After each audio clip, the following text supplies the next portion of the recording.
साथियों, जय भीम, जय मूल निवासी, जय संविधान, जय भारत।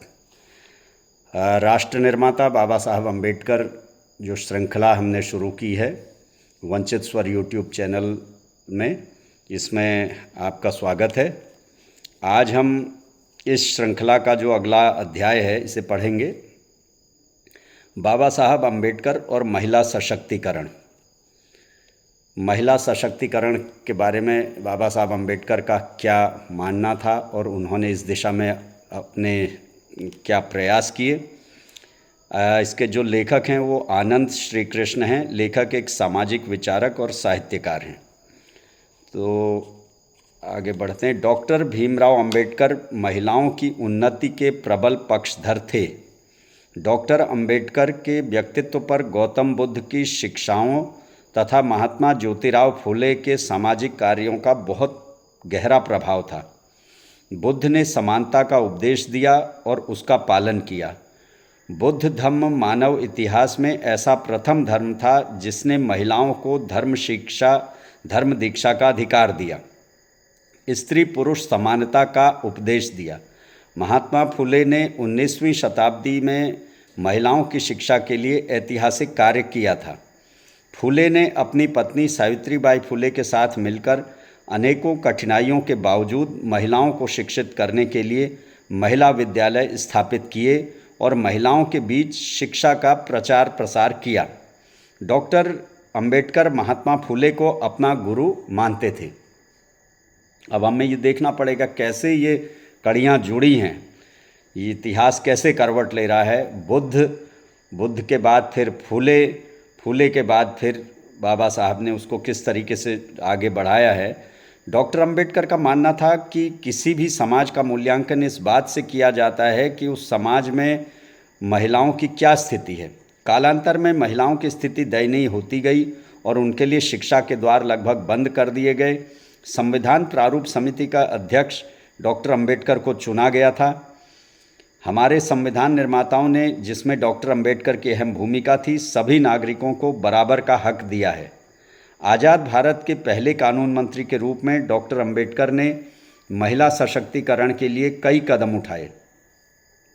महिलाओं को और अधिक अधिकार देने तथा उन्हें सशक्त बनाने के लिए सन 1951 में उन्होंने हिंदू कोड बिल संसद में पेश किया। डॉक्टर अम्बेडकर का मानना था कि इस सही मायने में प्रजातंत्र तब आएगा जब महिलाओं को पैतृक संपत्ति में बराबरी का हिस्सा मिलेगा और उन्हें पुरुषों के समान अधिकार दिए जाएंगे। डॉक्टर अम्बेडकर का दृढ़ विश्वास था कि महिलाओं की उन्नति तभी संभव होगी जब उन्हें घर, परिवार और समाज में सामाजिक बराबरी का दर्जा मिलेगा। शिक्षा और आर्थिक उन्नति उन्हें सामाजिक बराबरी दिलाने में मदद करेगी। अखिल भारतीय दलित वर्ग महिला सम्मेलन के दूसरे सत्र में बाबा साहब ने कहा था कि महिलाओं के संगठन में मेरा अत्यधिक विश्वास है। मैं जानता हूं कि यदि वे आश्वस्त हो जाएं तो समाज को सुधारने के लिए क्या नहीं कर सकती हैं। उन्होंने कहा कि मैं स्त्रियों के उत्थान और मुक्ति का सबसे बड़ा समर्थक रहा हूं और अपने समुदाय में स्त्रियों की स्थिति सुधारने का मैंने भरसक प्रयास किया है और मुझे इस पर गर्व है। बाबा साहब अम्बेडकर प्रायः कहा करते थे कि मैं हिंदू कोड बिल पास कराकर भारत की समस्त नारी जाति का कल्याण करना चाहता हूँ। मैंने हिंदू कोड बिल पर विचार होने वाले दिनों में पतियों द्वारा परित्यक्ता अनेक युवतियों और प्रौढ़ महिलाओं को देखा जिन्हें पतियों ने त्याग कर उनके जीवन निर्वाह के लिए नाम मात्र का 4-5 रुपया मासिक गुजारा बांधा हुआ था। वह ऐसी दयनीय दशा के दिन अपने माता पिता या भाई बंधुओं के साथ न केवल स्वयं रो रो कर व्यतीत कर रही थी, उनके अभिभावक भी अपने पुत्रियों की इस स्थिति से दुखी रहते थे।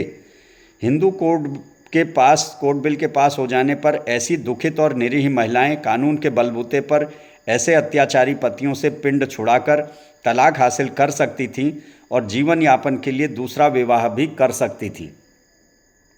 हिंदू कोड की प्रथम विशेषता यह भी थी कि किन्हीं भी दो हिंदू वर वधुओं का विवाह, चाहे उनका परस्पर वर्ण भेद या जाति भेद कैसा व कितना भी क्यों न हो, वैध माना जाता है और उनसे उत्पन्न संतान पैतृक संपत्ति में वैध अधिकारी बन जाती है। जबकि इस कानून से पहले समय में शताब्दियों से प्रचलित परस्पर विरोधी वर्णों, जातियों, उपजातियों में हुए विवाह से उत्पन्न संतान पैतृक संपत्ति में अंश या हिस्सा प्राप्त करने के लिए वैध या जायज संतान नहीं मानी जाती थी। सदियों से प्रचलित रूढ़ियों के अनुसार दत्तक या गोद लेने की प्रथा केवल सजातीय या दोहता को ही सुविधा देती थी, किंतु हिंदू कोड ने न केवल किसी भी हिंदू बालक को दत्तक या गोद लेने का अधिकार दिलवाया था, बल्कि किसी कन्या को भी गोद लिया जा सकता है और वह गोद लेने वाले माता पिता की संपत्ति में अधिकार प्राप्त करती है। कुछ कारणों की वजह से हिंदू कोड बिल उस समय संसद में पारित नहीं हो सका, लेकिन बाद में हिंदू कोड बिल अलग अलग भागों में, जैसे हिंदू विवाह कानून, हिंदू उत्तराधिकार कानून और हिंदू गुजारा एवं गोद लेने संबंधी कानून के रूप में अलग अलग नामों से पारित हुआ, जिसमें महिलाओं को पुरुषों के बराबर अधिकार दिए गए। ये हर भारतीय के लिए गौरव की बात है कि अब संयुक्त हिंदू परिवार में पुत्री को भी पुत्र के समान बराबर का भागीदार माना जाता है। इस बात से कोई फर्क नहीं पड़ता कि पुत्री विवाहित है या अविवाहित, हर लड़की को लड़के के ही समान सारे अधिकार प्राप्त हैं। संयुक्त परिवार की संपत्ति का विभाजन होने पर पुत्री को भी पुत्र के समान बराबर का हिस्सा मिलेगा, चाहे वो कहीं भी हो।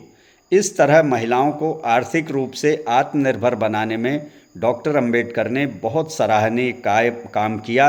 महिला सशक्तिकरण आंदोलन पर जब कभी कोई साहित्य लिखा जाएगा, डॉक्टर अंबेडकर का नाम स्वर्णिम अक्षरों में लिखा जाएगा। तो ये देखिए कितनी महत्वपूर्ण बात है कि आज भी भारत में ये जो पिछले 75 सालों में जो संविधान लागू होने के बाद महिलाओं का जिस तरीके से हर क्षेत्र में, शिक्षा, नौकरी, राजनीति, हर दिशा में महिला आगे बढ़ी, लेकिन आज भी 90-95 से भी ज़्यादा प्रतिशत महिलाओं को ये नहीं मालूम है कि उनको ये अधिकार किसने दिलाए, और ज़्यादातर महिलाएं आज भी इस बात से अनभिज्ञ है। इसलिए हमारी ये सीरीज़ बड़ी महत्वपूर्ण है। आप लोगों से अनुरोध है कि इस सीरीज को की जितनी भी कड़ियाँ हैं, और इसमें हर पार्ट एक से बढ़कर एक है, और ये अधिक से अधिक लोगों तक पहुँचाएँ ताकि लोगों तक सही बात जाए, सत्य फैले, जो वास्तविकता है वो फैले, और अन्यथा समाज वही काल्पनिक बातों में खोया रहेगा, अंधविश्वास में जकड़ा रहेगा, सुनी सुनाई बातों को ही दोहराता रहेगा। तो इसलिए सत्य को जानना जरूरी है। यही हमारी मुहिम है, यही हमारा प्रयास है। उम्मीद है अगर आपको ये पसंद आया हो तो इसे अधिक से अधिक शेयर करें। जय भीम, जय मूल निवासी, जय संविधान, जय भारत।